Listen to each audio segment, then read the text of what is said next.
Ali, dali, dayon, day. Ikaw na mag-upload ra. Sige. Hi! Kumusta? Hello! Bugbog sarado.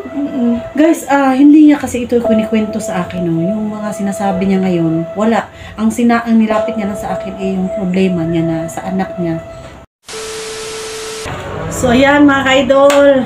Nandiyan na daw si Inday Adventure, no?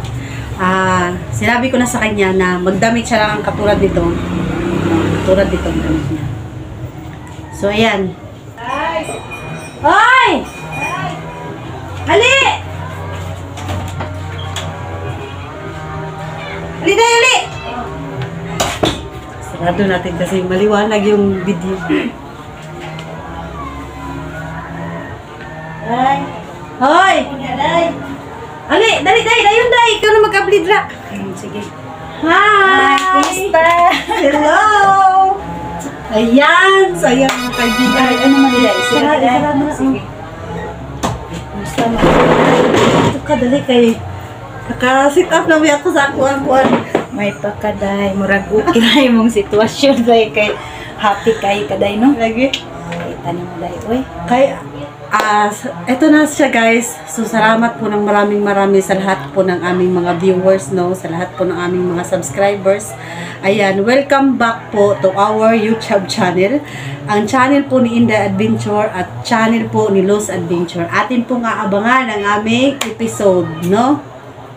Ang talambuhay po ito ni Inday Adventure, guys. So, ayan. Hintayin natin kung ano yung magagawa namin dito, no? Kasi nga, ayan, malungkot siya. So, sorry, day, ha? Malalaman natin ngayon yung problema, yung mga balakid ni Inday Adventure dahil nga marami po siyang mga problema.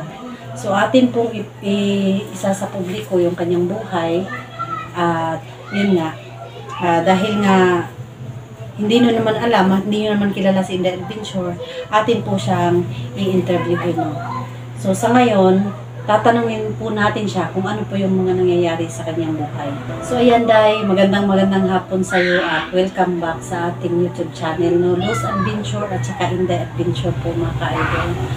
So, Day, ako naman ay nag-usap na tayo ng nakaraan na humihingi na ako sa iyo ng permiso at pumayag ka na rin na isa publiko natin yung iyong buhay. Yun, ano ba talaga yung mga nangyayari sa inyo ng anak mo ngayon? Since na naikwento mo na sa akin, ikwento mo naman sa ating mga viewers. Ganito kasi yung day.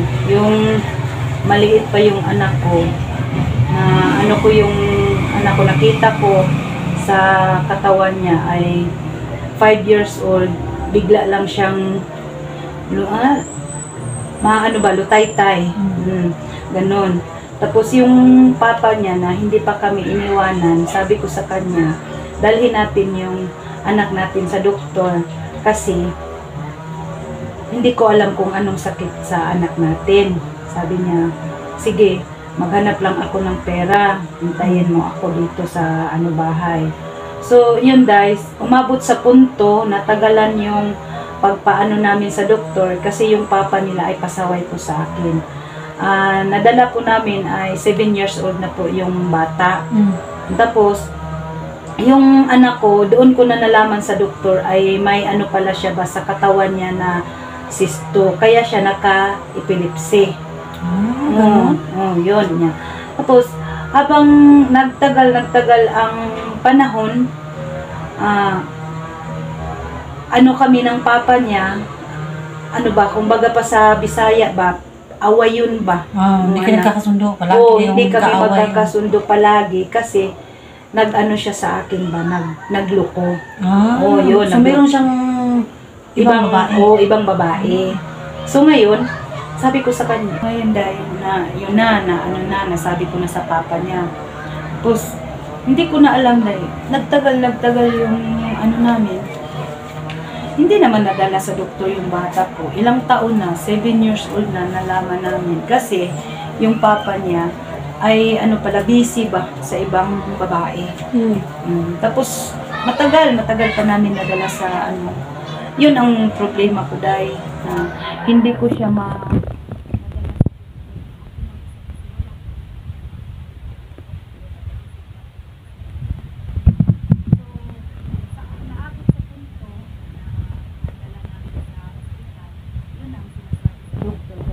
man siya, Day, pa-check up. Hindi pa kami iniwanan ng papa niya na check up. So ngayon, pag check up, sabi ng doktor, yung anak mo ay may sakit na sisto. Tapos nalaman na. Yun, uwi na kami kasi nakarektal na yung anak ko, ganun. Akala ko, Day, ay nawala na sa katawan niya, na bata na check up na. Sabi ng doktor sa akin na, ma'am, matagal na ba itong nangyari sa anak mo? Hindi mo nalalaman na may sakit siyang ganito? Kasi yung tinitirahan namin, Day, ay basakan ba? So doon niya nakuha sa mga tubig? Oo, sa tubig. Yun. Hindi ko alam na yung tinitirahan namin ay mayroon palang ganun na problema ba yung sisto. Tapos yung papa niya, walang sa amin, Day ba? Walang pakialam. Oo, walang pakialam. Paano siya walang pakialam? May anak siya. Baka ayaw niya sa anak na ganun. Iwan ko lang sa kanya, Day. Kasi pag maghingi ako sa kanya ng mga pagkain sa bata, lang siya, hanap ako ng pagkain natin, Tapos, aabot na sa punto na nagkaganyan ang anak ko. Sabi ko sa kanya, dalhin natin sa doktor, ganun, anak. Pagkatapos nun, Day, ko na lang, Day, na direct ko na lang na istorya. Tapos, pag naglaki ng anak ko, nalalaman ko, Day, na bumabalik ang sakit niya na 10 years old. Oo, ang tagal, Day. Akala ko, yung nagpunta kami sa doktor na okay na. Nalalaman ko 18 years old. Wala bang binigay yung doktor na di ba, guys, pag nagpapadoktor tayo, meron naman yung binibigay na gamot sa doktor, no? Para parang maintenance niya. Oo. Mayroon siya, Day, bayal. Tapos, hindi ko kaya, Day, kasi yung isang bayal is 150. Tapos yung papa niya, pasaway lagi. Papunta-punta sa mga ibang babae. Kami, pinapabay. Paano hinahandle yun na habang meron kang problema yung asawa mo pa ng babae, no? Tiniis ko ang lahat, Day. Alang-alang sa anak ko na para lang hindi kami magkahiwalay ng anak ko ba. Pero umabot sa punto, Day, na bugbog sarado niya ako. Bugbog sarado. Guys, hindi niya kasi ito kunikwento sa akin, no? Yung mga sinasabi niya ngayon, wala. Ang nilapit niya lang sa akin ay yung problema niya na sa anak niya na nahihirapan siya. As in, ngayon ko lang to na lalaman, Hindi ko pa alam yung istorya din niya ng buhay niya. Kaya parehas po tayong makikinig sa kanyang kwento ngayon. Bugbog sarado ako, Day. Tapos sabi ko sa sarili ko, iwanan ko yung mga anak ko, kawawa. Bakit kanya binubugbog? Kasi nang babae na siya, ganon, na magpunta na siya sa iba, maghingi ako ng pera, sabi niya, yan ka lang, maghanap ako ng pagkain natin, bigyan kita ng pera. May man sila, Day, may kaya, pero hindi ko kinaya ang lahat ba na ginagawa niya sa akin kasi may pera siya punta dito kasi babae na ang inatupag niya ba. Babae na ang inatupag niya. Tapos yung anak ko, makita nila na binubugbog ako palagi sa papa nila kasi may iba na mahal. Sabi ko sa kanya, kung ayaw mo na sa akin, isauli mo ako sa pamilya ko kasi welcome ako na tatanggapin nila kung ayaw mo sa akin. Tapos, Day, sinabihan ko yung anak ko, magkahiwalay kami ni papa mo. Kung iwan ko kayo dito sa kanya, mag-taste kayo kasi si mama hindi na niya kaya ang ginagawa ng papa. Sabi ng anak ko, saan ka man magpunta, huwag ka nang mag-alala sa akin kasi maintindihan naman ng anak ko. 8 years old yung ko na kamagulangan pa. Tapos yung isa 7. Sabi niya, kung kung hanggat kaya pa, huwag mo kaming iwan. Tapos wala na akong magawa dahil kasi bugbog sarado na talaga ako. Yan, umabot sa punto na nag-ano muna ako sa kanila ba, sa kanyang papa na magpaka-martyr ba. 10 years old yung anak ko. Tapos yung pangalawang anak ko is 9. Yun, iniwan ko sila. Pero dahil kinausap ko na silang parati ba na huwag kayo mag-alala kung iiwan ko kayo sa papa ninyo. Yun, umabot sa punto na naiwan sila sa ibang tao. Yun na nga ang Sino ibang tao? yung bitaw, yung si Tatay Adan. Yun, oh. Tapos yun na dahil nalaman ko na, alam ko na ang anak ko may sakit na epilepsy. Tapos kusa ko pa rin iniwan sila kasi yung papa nila hindi ko na kaya talaga. Kasi namuhay ka na ikaw lang mag-isa. Oo, pero tiniis ko ang lahat na. Mga ilang taon mo silang iniwan? Matagal dahil mahigit mga 20. Oh, 20. Kasi yung anak ko ay, Diyos ko, oh, 20. So, ang laki na ng anak niya. oh, yun dahil niya. Tapos hindi ko na alam kung ano na ang gagawin ko kasi natatakot ako bumalik sa papa nila kasi bugbog sarado ako. Wala akong ibang mapuntahan. Wala ka namang naging lalaki na iba, bukod sa papa nila na iniwan mo, pati mga anak mo. Mayroon man akong ibang lalaki na pero namatay rin siya. Kasi, Ay, kamalas ba? Kaya mabait yun. mabait naman siya dahil lahat ng responsibilidad ng papa ginagawa niya.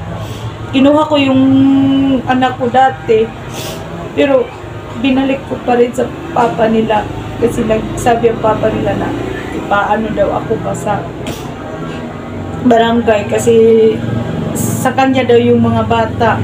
Tapos binigay ko, sige na yan, ikaw na ang mag-ano sa kanya. Pero hindi ko alam dahil na mayroon na siya ibang babae. Tapos yung anak ko ay, kung sa Bisaya, padili, palangga ba sa stepmother. Kasi, balikan natin ha. Yung, while ng babae yung asawa mo, pinaglaban mo ba? Nagwala ka ba? Ganun? Lahat dahil ginagawa ko dahil. Pinaglaban ko para lang sa Pag-away ka? Oo. Inaway mo yung babae? Oo, para lang sa anak ko dahil pero umabot rin sa punto nga ako talaga ang bumitiw kasi hindi ko kaya kahit anong gagawin ko na ipaglaban ko yung mga anak ko, pipiliin pa rin niya ang ibang pamilya. Yun, naiwan ng mga anak ko sa kanya kasi may kaya man sila. Sabi ko sa mga anak ko na dyan lang kayo kung mag-aaral kayo ng mabuti, mapaaral kayo ng papa ninyo kasi may pera siya. Yun, hanggang ngayon, Minahal naman ng stepmother. hindi minahal dahil hindi minahal. Kaya, ang sa sarili ko, hindi ko mapatawad yung sarili ko kasi marinig ko na lang sa ibang tao na yung anak mo hindi mahal ng stepmom. Yun. Sabi ko, ano ang gagawin ko kahit anong paglaban ko yung mga anak ko. Tinatratong binubugbog? Kinakawawa, ganon? Minsan, kaya nga nagkaganyan ang sa palagay ko dahil kaya nagkaganyan ang anak ko ba depressed. Hanggang sa lumaki na siya, di ba? Oo, ganun. Hanggang sa lumaki na siya. Nagkaganyan. Saan siya lumala? Saan siya, lumala siya? Lumala talaga yung sitwasyon niya na parang iba na siya. Na Sa kamay mo o sa kamay nung sa kamay ng papa niya. lumala? Oo, lumala sa kamay ng papa niya. Tapos ilang taon mo siyang nakuha na yung nasa inyo na, nasa kamay mo na? 20 na. Kasi 20 na? kasi may man siya, may naghawak man sa kanya ba, yung sinabi ko na si tatay. Pero nabanggit mo sa akin nung nag-vlog pa tayo, nag-explore pa tayo, sabi mo yung anak mo na yun, may anak. May anak na siya kasi kumbaga pa lahi ra gyud ning walay mag-atiman ba sa imong anak bitaw na So, ano nangyari dahil na na walang nagtaguyod sa kanya tapos yun. Kasi wala ako sa tabi nila ba na bilang ina. May babae magpunta sa kanya kasi na na kumbaga pa naibog ba sa anak ko dahil. Tapos pag naabot sa punto na nakapabuntis. as in, tinabihan siya doon natulog. Oo, doon na siya matulog sa bahay namin. Tapos yung papa ko, walang alam kasi iba man ang kwarto. O, pag pumupunta ang babae doon, hindi na niya namalayan kung may ano ba ang anak ko dito. Doon ba? May ano ba gayan sa Tagalog? May Live-in? Oo, ganun. May ka-live-in na. Paano, nalilito ako, paano hindi malalaman ng papa mo na may ka-live-in partner na yung anak mo na may problema nga sa pag-iisip? Sorry dahil samantalang magkasama kayo sa isang bahay, meron bang mga katulad niyan, meron bang mga kasi tayo guys, kapag gusto nating pag na-inlove na tayo at gusto nating gumawa ng paraan, yung sinasabi nga nila, mapipigilan pa yung yung baha, ganon. Ay, hindi. Hindi yun eh. Ano yun? Yung mapugnan pa ang baha. Mapugnan pa ang baha kaysa sa uwag. So, mapipigilan pa yung baha kaysa sa yung kate mo na sa katawan ba. So, in short na pagsasalita, gagawa ka ng paraan para. So, ano yung pamamaraan ng anak mo na yun? Yung na lang, sabi ng papa ko na habang wala daw ako, babatuhin ang bahay ba? Yun lang. Yun lang. Babatuhin yung yung bubong. Yung bubong. Tapos pag nabato na, yan, tsaka na pumasok yung babae. So yun yung signal nila? Signal. Yung signal nila. Tapos, nagtaka ang papa ko, bakit biglang tumutunog yung bubong? Tumutunog yung bubong. Wala, sinilip daw niya, minsan sinilip niya may babae daw na pumasok sa bahay namin. Yun na. Tapos paano lalabas? Kadlaw. Madaling araw. Madaling araw, yun. Tapos saan siya dadaan? Doon mismo sa Doon sa likuran. Hindi magpapakita sa mga tao. So may daanan sa likod. May daanan sa likod. Paano yung daan sa likod? As in, pintuan? Hindi na. May pinto naman namin, pero yung bahay namin lang. Naman yung bahay. So yun day, pag to make the story short, nabuntis na yung babae. Nabuntis yung babae. Tapos, yun na, na nagkaanak na siya. Sino nag-aalaga? Sila. Tapos tumawag na lang yung papa ko na tulungan mo yung anak mo kasi nandoon na sa ospital yung babae na nabuntisan niya. Kaya